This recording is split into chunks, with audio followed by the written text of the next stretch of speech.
کہ میدان میں بھی ہم آج کہنا چاہیے کہ پستی کا شکار ہے۔ ان میدانوں کی قیادت بھی آج یورپ ہی کر رہا ہے، اور اسی کے نتیجے میں یہ فکر پیدا ہوئی، یہ ذہن پیدا ہوا، یہ تصور پیدا ہوا کہ اسلام تو محض عقائد اور عبادات کا نام ہے۔ اسلام کوئی ایسا دین نہیں ہے جس میں سیاست کی بھی رہنمائی ہو، اسلام کوئی ایسا دین نہیں ہے جس میں معاشی اور مالیاتی معاملات کی بھی رہنمائی ہو۔ السلام علیکم دوستو، عالی جناب نور عالم صاحب کی والدہ کے انتقال پر اظہار تعزیت کے لیے زیر نگرانی عالی جناب نور عالم صاحب اور سابق مکھیا دوگرا پنچایت عظیم الشان دعائیہ اجلاس۔ اس جلسے کے صدر رہے مولانا ابوالکلام قاسمی صاحب، ناظم جلسہ مولانا ارشد فیضی صاحب، اس جلسے کے نگراں رہے نور عالم صاحب پورو مکھیا دوگرا۔ میرے انتہائی مخلص رفیق، ہمدرد اور کرم فرما جناب مولانا ارشد فیضی قاسمی صاحب، میرے جی میں اس پروگرام کی نسبت سے پہلے یہ بات تھی کہ چونکہ یہ جناب نور عالم مکھیا صاحب کی والدہ مرحومہ کے انتقال کی مناسبت سے یہ دعائیہ تقریب منعقد کی گئی ہے، اس لیے اس تعلق سے ایسی کوئی بات کہی جائے۔ چونکہ یہ دعائیہ تقریب ہے، اس لیے اس کی تفصیل بتائی جاتی کہ دعا کیسے بندہ مومن کا ہتھیار ہے، دعا کیوں کر عبادتوں کا مغز اور عبادتوں کی روح ہے۔ دعا کا دروازہ اگر کسی بندے کے لیے کھل جائے، دعا کی توفیق اگر اس کو مل جائے، تو دراصل اس کے لیے رحمتوں اور سعادتوں کے دروازے کھل جاتے ہیں۔ دعا مجبور اور پریشان شکست خاطر بندے کے لیے گویا ایک سہارا ہے، بڑا سہارا ہے۔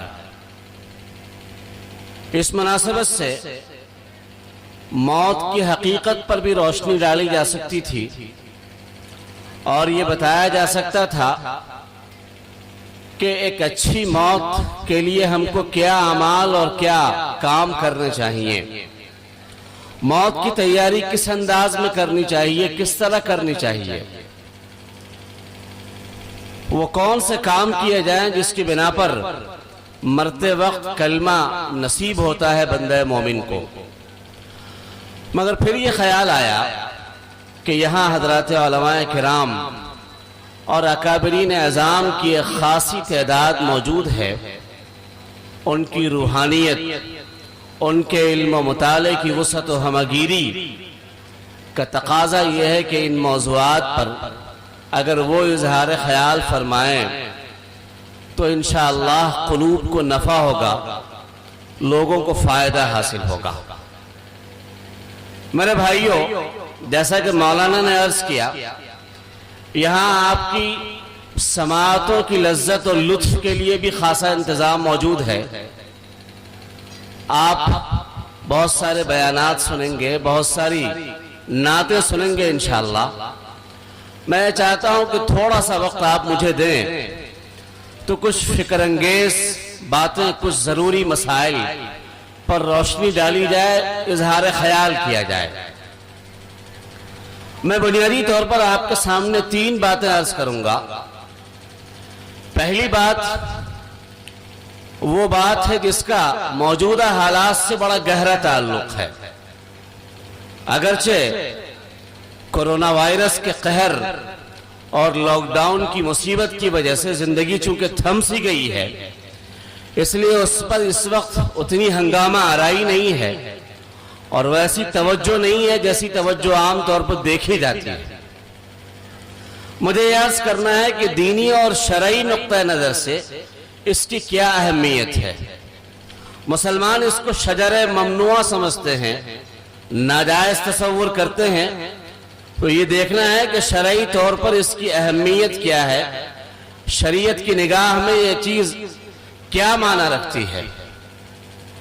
دوسری بات وہ ہے جس کا ایک مسلمان کی عملی زندگی سے، اس کی سماجی اور معاشرتی زندگی سے، اس کی مذہبی زندگی سے بہت ہی گہرا تعلق ہے۔ وہ گویا ہر بندہ مومن کا سب سے بنیادی فریضہ ہے، سب سے اہم ذمہ داری ہے۔ اور آخری بات میں واضح کروں گا کہ پہلی دونوں باتوں کی کامیابی کا دار و مدار اس تیسری بات پر ہے۔ میں بہت اختصار اور بہت اجمال کے ساتھ یہ باتیں آپ کے سامنے رکھوں گا، زیادہ وقت آپ کا نہیں لوں گا۔ میرے بھائیوں، اس وقت عالمی طور پر جو مسلمانوں کے حالات ہیں اور خاص طور پر اس ملک کے تناظر میں جو ہمارے احوال ہیں، وہ کسی سے مخفی نہیں ہے، پوشیدہ نہیں ہے۔ ہر آدمی سمجھتا ہے کہ اس ملک کا مسلمان اپنی تاریخ کے بدترین دور سے گزر رہا ہے۔ سب سے بڑا مشکل دور تو وہ تھا جب انقلاب 1857 کے بعد اس ملک کے مسلمان گویا خاک اور خون میں لپٹے ہوئے تھے۔ سینکڑوں نہیں، ہزاروں ہزار علماء کی جانیں گئی تھیں، اور اس ملک میں یہ فکر پیدا ہو گئی تھی مسلمانوں کو کہ اسلام کا نام باقی رہ سکے گا یا نہیں رہ سکے گا۔ مگر مسلمانوں نے بڑی جرأت اور بڑے حوصلے کا اس موقع پر ثبوت دیا۔ دوسرا مشکل مرحلہ ہندوستان کی آزادی کا موقع تھا۔ سالہ سال، بلکہ کہنا چاہیے کہ 100-200 سال کی مسلسل جد و جہد و محنت کے نتیجے میں جب آزادی کی سوغات ملی مسلمانوں کو، تو وہ سوغات کہنا چاہیے کہ خون کے دسترخوان میں لپٹی ہوئی تھی۔ وہ موقع بڑا صبر آزما اور بڑا حوصلہ شکن موقع تھا۔ لاکھوں لاکھ مسلمان تہہ تیغ ہوئے، لیکن بندے مومن کا ہتھیار صبر ہے۔ بالآخر ان حالات سے بھی ہم نکل گئے۔ میں سمجھتا ہوں کہ تیسرا مرحلہ مسلمانوں کے لیے جو مشکل ترین مرحلہ ہے، وہ پیدا ہوا 2014 کے انتخابات کے نتیجے میں، اور یہ سلسلہ ہنوز جاری ہے۔ آپ دیکھ رہے ہیں کہ اس وقت بھی ہم انتخابات کے ماحول میں جی رہے ہیں۔ مسلمانوں کی کہنا چاہیے کہ سیاست سے عدم واقفیت اور سیاست کے میدان میں ان کی لا علمی کا نتیجہ یہ ہے کہ ہم سیاسی لحاظ سے اس ملک میں بے وزن اور بے قیمت بن کر رہ گئے ہیں۔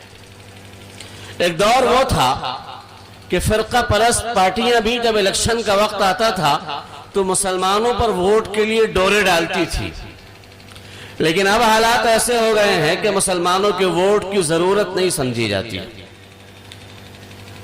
بعض فرقہ پرست پارٹیاں سرے سے کسی مسلم امیدوار کو ٹکٹ نہیں دیتی ہیں، چونکہ ان کو معلوم ہے کہ اب ان کا کوئی سیاسی وزن، ان کی کوئی سیاسی قیمت باقی نہیں رہی۔ یہ صورتحال اچانک نہیں پیدا ہو گئی ہے۔ دراصل ہم نے سیاست کو شجر ممنوعہ خیال کیا۔ ہم نے یہ سمجھا کہ سیاست کا مذہب سے، سیاست کا دین سے کوئی تعلق نہیں ہے۔ میرے بھائیوں، یہ بڑی غلط فہمی ہے۔ شریعت اسلامی صرف عقائد، عبادات اور اخلاق کے مجموعے کا نام نہیں ہے۔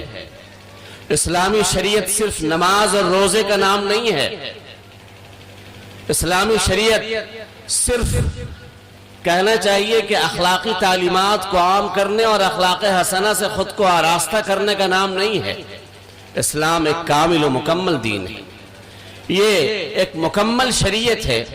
یہ عبادات کے باب میں جیسے رہنمائی کرتی ہے، اسی طرح سے قانون، معاشرت، معیشت، سیاست، زندگی کے ہر میدان میں یہ رہنما ہے۔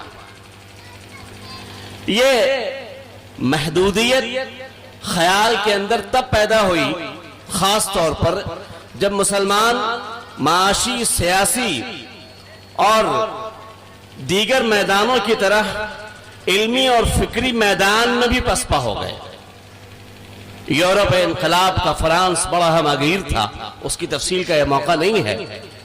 سقوط اندلس کے بعد جب یورپ کا عروج شروع ہوا اور پھر 18ویں صدی میں انقلاب فرانس کے بعد ایک اور نئے عہد کا آغاز ہوا تو کہنا چاہیے کہ ان صدیوں میں مسلمان تنزل کی طرف بڑھتے گئے اور وہ تنزل ہنوز جاری ہے۔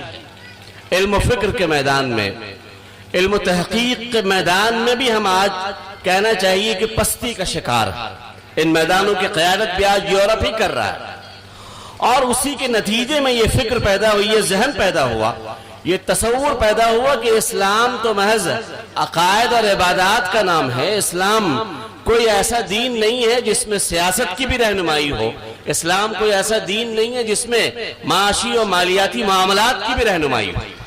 یہ بڑی بنیادی غلطی تھی، اور اس غلطی کے نتائج اتنے ہولناک ہیں، اتنے خطرناک ہیں کہ آپ تصور نہیں کر سکتے۔ اس لیے میرے بھائیوں، اس نقطۂ نظر کو اپنے ذہنوں سے نکالنے کی ضرورت ہے کہ اسلام کا سیاست سے کوئی رشتہ نہیں ہے، کوئی تعلق نہیں ہے۔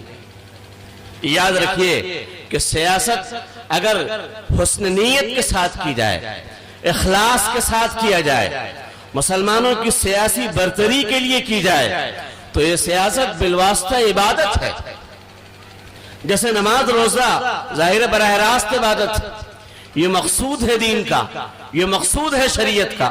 الذین ان مکناہم فی الارض اقاموا الصلاۃ وآتوا الزکاۃ وامروا بالمعروف ونہوا عن المنکر۔ یہ کہا گیا کہ اگر مسلمانوں کو تمکین فی الارض ملے، اگر ان کو سلطنت ملے، حکومت ملے، قوت ملے، تو پھر اس حکومت کی خوبیاں کیا ہونی چاہیے؟ وہ حکومت کن بنیادوں پر قائم ہونی چاہیے؟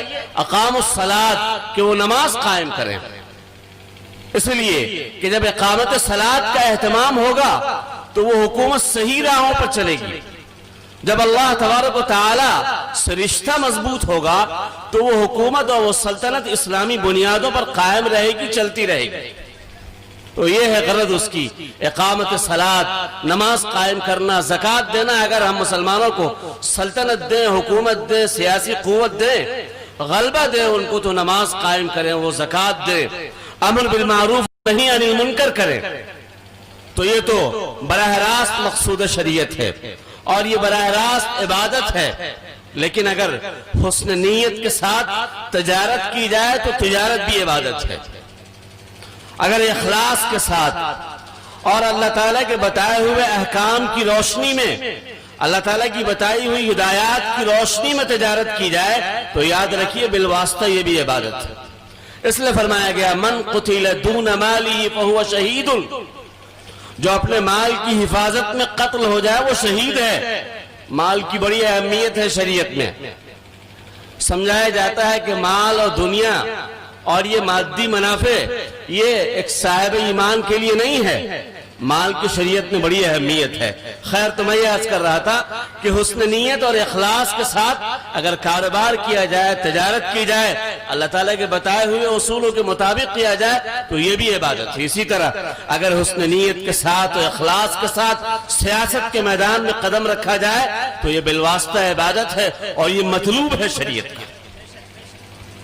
یہاں صورتحال یہ ہے کہ اگر ایک شخص جس کا دین سے رشتہ ہے، جس کا مسجد سے تعلق ہے، مدرسے سے تعلق ہے، جس پر مذہب کی چھاپ پڑی ہوئی ہے، اگر وہ سیاسی گلیاروں میں نظر آ جائے، اگر وہ سیاسی میدانوں میں نظر آ جائے، اگر وہ سیاسی سرگرمیوں میں مصروف ہو، تو لوگ کہتے ہیں کہ مولانا صاحب بھی اب سیاست کے میدان میں آنے لگے۔ میرے بھائیوں، میں بڑے ادب سے عرض کرتا ہوں، یہ قلت علم اور کم فہمی کے نتیجے میں ہے، اور یہ دراصل اس کہنا چاہیے کہ غلط فہمی کا نتیجہ ہے جو غلط فہمی صدیوں سے ہمارے یہاں قائم ہے۔ اسلام نے سیاست کے سلسلے میں تمام تفصیلات اور فروعات کا تذکرہ نہیں کیا۔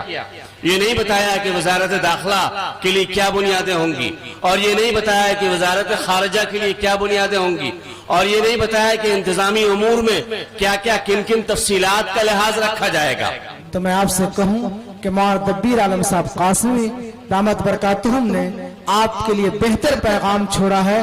بس ذمہ داری ہماری اور آپ کی ہے کہ ان پیغاموں کو اپنے دامن سے باندھ کر یہاں سے اٹھیے اور آپسی اختلافات اور رنجشوں کو بھلا کر ایک ملت اور ایک امت بن کر اپنی زندگی کو گزارنے کا عہد کیجئے. تو انشاءاللہ العزیز میرا یقین یہ ہے کہ اللہ تبارک و تعالی اس امت کے حالات میں کافی کچھ بدلاؤ پیدا کر دے گا.